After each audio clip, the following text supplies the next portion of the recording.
गरीब महिला की एक ऐसी भक्ति कि खुद गणेश जी ने रक्षा करने आ गए। एक छोटे से गांव में एक महिला, बहुत ही गरीब बुजुर्ग महिला थी। उसके पास न धन था, न दौलत थी, न कुछ था, लेकिन भगवान गणेश के प्रति उसकी भक्ति बहुत सच्ची थी। हर बुधवार वह मिट्टी का छोटा सा दीपक जलाती और सिर्फ एक गुड़ का टुकड़ा चढ़ाकर कहती, हे गणपति बप्पा, मेरे घर में सुख और शांति बनाए रखना। गांव के लोग उसका मजाक उड़ाते और कहते, इतनी छोटी पूजा से भगवान खुश नहीं होते। लेकिन महिला कभी दुखी नहीं हुई। वे मजाक उड़ाते, वो डेली पूजा करती। वह रोज भगवान का नाम लेकर मेहनत करती रही। एक दिन गांव में भयंकर तूफान आया। कई लोगों के घर टूट गए, अनाज बह गया, फसलें गिर गई, सब बर्बाद हो गया। लेकिन उस बुजुर्ग महिला की छोटी सी झोपड़ी सुरक्षित रही। लोग आश्चर्यचकित रहे होकर बोले, पूछने लगे, तुम्हारे घर को कुछ क्यों नहीं हुआ? महिला मुस्कुराकर बोली, जहाँ सच्ची भक्ति होती है वहाँ भगवान स्वयं रक्षा करते हैं। उस दिन पूरे गांव को समझ आया कि भगवान को दिखावा नहीं, सच्चा प्रेम चाहिए, दिल बड़ा चाहिए। हर चीज़ दिल से होती है, ना कि दिखावे से। गरीब, दुखी और परेशानी से छुटकारा चाहिए तो सुनिए बुधवार की ये अद्भुत कथा। गणेश जी के ये चमत्कार सुनकर आपकी आंखों में भी आंसू जरूर आएंगे। एक समय पहले की बात है। एक नगर में एक गरीब परिवार रहता था। वह परिवार बहुत परेशानियां से घिरा हुआ था। घर में ना धन था, ना और कभी कभी बीमारियां भी इतनी आती थी कि बस पूछो ही मत, और मन में अशांति बनी रहती थी। एक दिन उस घर में एक बहू को एक वृद्ध साधु मिले। जैसे भाई हम सभी पूछ बैठे, भाई साधु महाराज जी हमारे घर में क्या क्या हो रहा? तो कहा, यदि तुम सच्चे मन से बुधवार गणेश जी की पूजा करोगे, व्रत रखोगी और उनका कथा सुनोगी, मैं तुम्हारे सारे दुख दूर कर दूंगा। दुख दूर हो जाएंगे। बहू ने अगले बुधवार से व्रत शुरू किया। वो डेली अपना रूटीन बना लिया। सुबह उठती, काम करती, अपना नहाना धोना करती, पूजा पाठ करने बैठ जाती। सुबह स्नान करके गणेश जी को धूप घास पहले भगवान का प्रसाद बनाती, सामान इकट्ठा करती, दुखी सुखी हो गए क्यों घर में बीमारी परेशानियाँ इतनी, करना सारा काम होता है। फिर धूप घास, मोदक के लड्डू बनाए, पीले फूल लाई, अर्पित किए पूरे श्रद्धा भाव से, और एक जाप भी करती रही, ओम गण गणपतये नमः, ओम गण गणपतये नमः। ये मंत्र वो कम से कम 108 बार तक जपती रही। और सुनिए, धीरे धीरे घर की परेशानियां समाप्त होने लगी। पति को अच्छा काम मिल गया। घर में सुख समृद्धि आने लगी और गांव में परिवार में खुशियाँ लौट आई।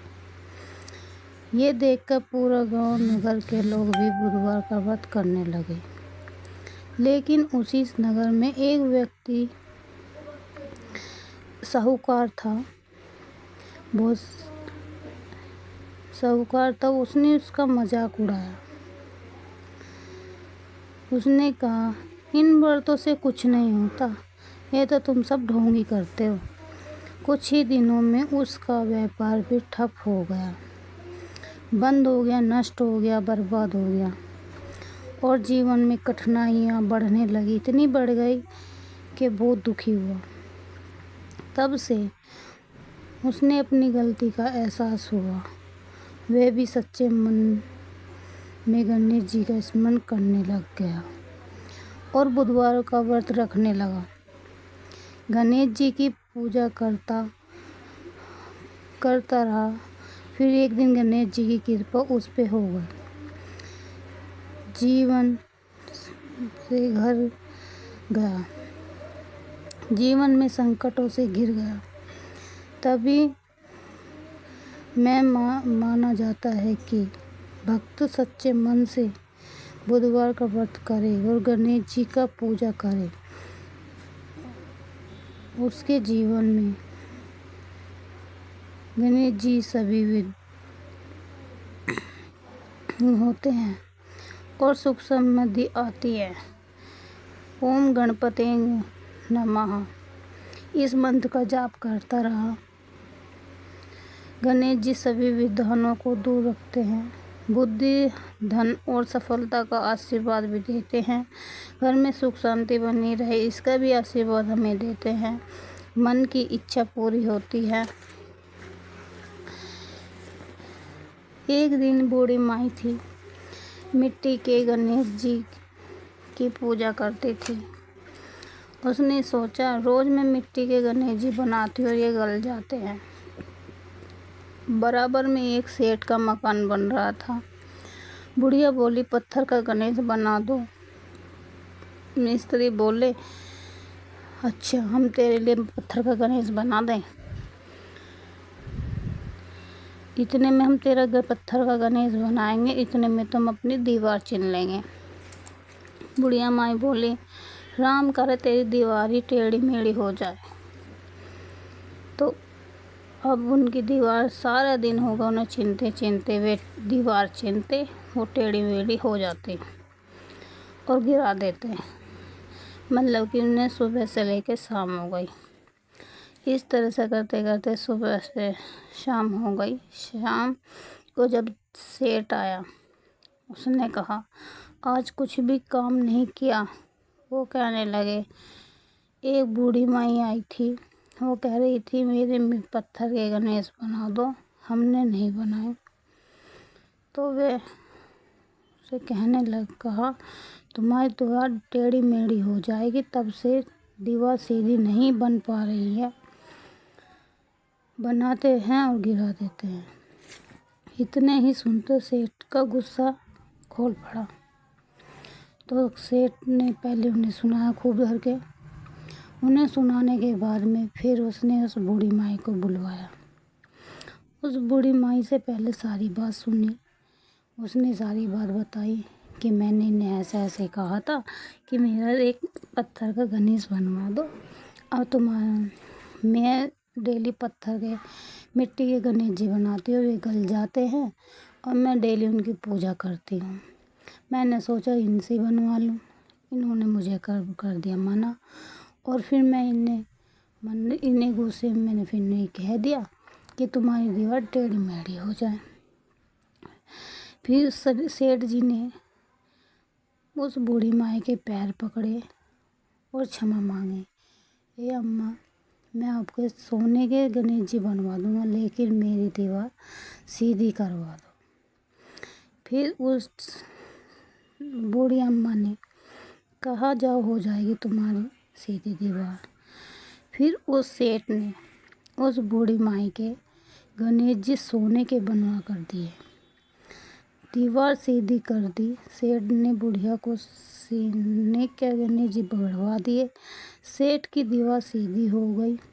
जैसे सेठ जी की दीवार सीधी हुई है, वैसे ही भगवान सबकी दीवार सीधी करे, सबकी ज़िंदगी में सुख शांति और समृद्धि बनाए रखे। इसी तरह से गणेश जी की पूजा करते हैं और इसके मंत्र हैं। आप चाहे तो जय गणेश की पूजा भी कर सकते हैं। प्राचीन काल में एक ब्राह्मण निर्धन दंपति थे। गरीब होने पर वे सत्य भक्ति के मार्ग पर चलते थे। एक दिन पीड़ा देखकर भगवान विष्णु एक साधु के रूप में उनके घर आए। ब्राह्मण दंपति ने प्रेम से कहा, सत्कार किया, उनकी भक्ति की, पर से प्रसन्न होकर भगवान विष्णु ने कहा, उन्हें व्रत करने का संकल्प दिया और आशीर्वाद भी दिया कि जो भी श्रद्धा से ये व्रत करेगा उनके जीवन में दरिद्रता, दुख और बाधाएं दूर हो जाएंगी। दंपति ने व्रत किए और सीधे ही उनके घर सुख समृद्धि आ गई। तब से ये व्रत अत्यंत फलदायक माने जाते हैं। भगवान गणेश जी की पूजा कैसे करें? पूजा स्थान तैयार करें। एक साफ स्थान लाल या पीला कपड़ा बिछाएं। भगवान गणेश जी की प्रतिमा या फोटो स्थापित कर ले। दाएं तरफ तिलक चढ़ाए या शुभ माना जाता है। संकल्प ले, हमारे हाथ में फूल या अस्तिक लेकर मन ही मन कहे, हे गणेश जी, मैं शुद्ध मन से आपकी पूजा कर रही हूँ, मेरी मनोकामना पूर्ण करें। हल्का सा जल छिड़के। पंचमंत्र दूध, दही, शहद, घी, शक्कर से अभिषेक भी कर सकते हैं। हल्दी, कुमकुम या चंदन से तिलक कर सकते हैं। लाल फूल विशेष प्रिय है। दूब घास, रेठल, जिसे मतलब दूब घास बोलते हैं ना, वो दूब आती है उसका, इसलिए वो बहुत शुभ माना जाता है हमारे हिंदू धार्मिक शास्त्रों के अनुसार। ऐसे ही प्रसाद में मोदक के लड्डू बनाए। गुड़ केले का भोग जरूर लगाए। घी का दीपक और धूप या अगरबत्ती जलाकर आरती करें। आप चाहे तो जय गणेश का भी जाप कर सकते हैं और आरती भी गाए जा सकती है। मूल मंत्र ओम गणपते 108 बार जरूर जाप करें। विधि विनायक मंत्र। अंत में प्रसाद बांटे और सभी के से आशीर्वाद ले। मेरी वीडियो अच्छी लगे तो आप सभी को ये कथा सुंदर अच्छी लगी हो तो लाइक और सब्सक्राइब ज़रूर करें और कमेंट सेक्शन में ज़रूर बताएं कि आगे कथा कौन सी सुननी है आपको। इसी के ही चलते मेरी कहानी यहीं पे समाप्त होती है। आइए, एक छोटा सा गांव था, उसमें एक बहुत पुराना मंदिर था। उस मंदिर में एक अधूरी घंटी लटकी थी। कहते हैं कि वह घंटी कभी पूरी बनी, उनका आधा हिस्सा टूटा हुआ है। गांव वाले कहते थे घंटी अपूर्ण है, इससे कैसी पूजा। मगर मंदिर का पुजारी हमेशा मुस्कुराता और कहता, अधूरा दिख रहा है पर उसकी आवाज़ पूरी दुनिया बदल सकती है। एक दिन गांव में भयानक सूखा पड़ गया। पानी नहीं, फसल नहीं, उम्मीद नहीं। सबने बड़े बड़े यज्ञ किए, दान किए, पर सब बेअसर।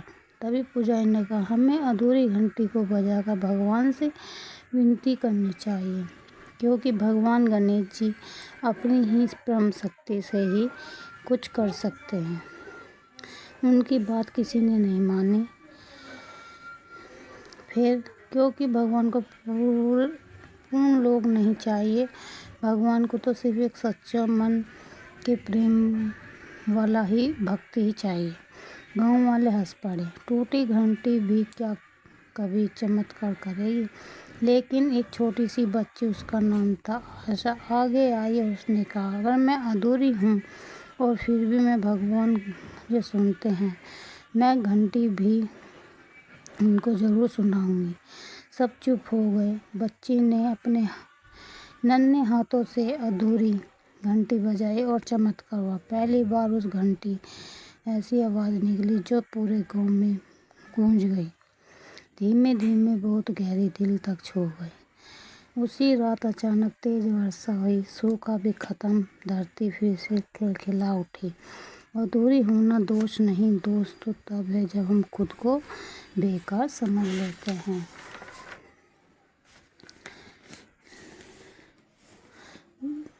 इसी की तरह किसी को भी नादुरा को समझो, ना ही किसी की बात को इग्नोर करो।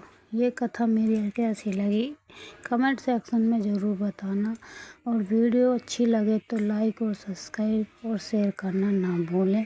आगे बताना कमेंट सेक्शन में आपको वीडियो कैसी देखनी, कथा कौन सी सुननी है।